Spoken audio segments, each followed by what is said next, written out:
दिवसात 24 तास सगळ्यांकडे आहेत, पण तरीही मला वेळ नाही, हे वाक्य आपणच सगळ्यात जास्त बोलतो. खरंच आपल्याकडे वेळ नाही का? आपण खूप बिझी नाही, आपण स्वतःसाठी वेळ देत नाही. आजचा माणूस सकाळपासून रात्रीपर्यंत धावत असतो. काम, घर, मोबाईल, सोशल मीडिया, जबाबदाऱ्या. पण या सगळ्यात एक व्यक्ती कायम दुर्लक्षित राहते, ती म्हणजे आपण स्वतः. आपण म्हणतो मला वेळ नाही, मला वेळ मिळत नाही.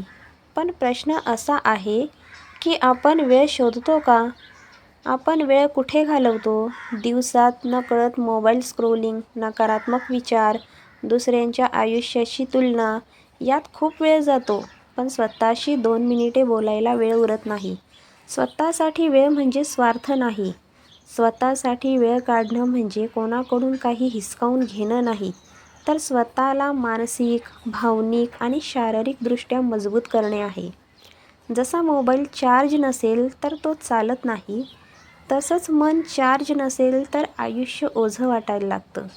रोज फक्त 15 मिनिटे शांत बसून आवडती पुस्तकांची पानं वाचणं, देवाचं नाव घेणं किंवा स्वतःशी मनमोकळेपणानं बोलणं, हे छोटं पाऊल हळूहळू संपूर्ण आयुष्याची दिशा बदलू शकतं. आजपासून एक गोष्ट लक्षात ठेवा, आपण खूप बिझी नाही, आपण फक्त स्वतःला शेवटचं ठेवतो. आजपासून स्वतःला थोडं प्राधान्य द्या, कारण आपण खुश असाल तरच इतरांनाही खुश ठेवू शकतो. आज नाही तर कधीच नाही. स्वतःसाठी वेळ काढा, कारण तुमच्याशिवाय तुमचं आयुष्य कोणीही जगू शकत नाही. व्हिडिओ आवडला असेल तर पेजला फॉलो करा. धन्यवाद.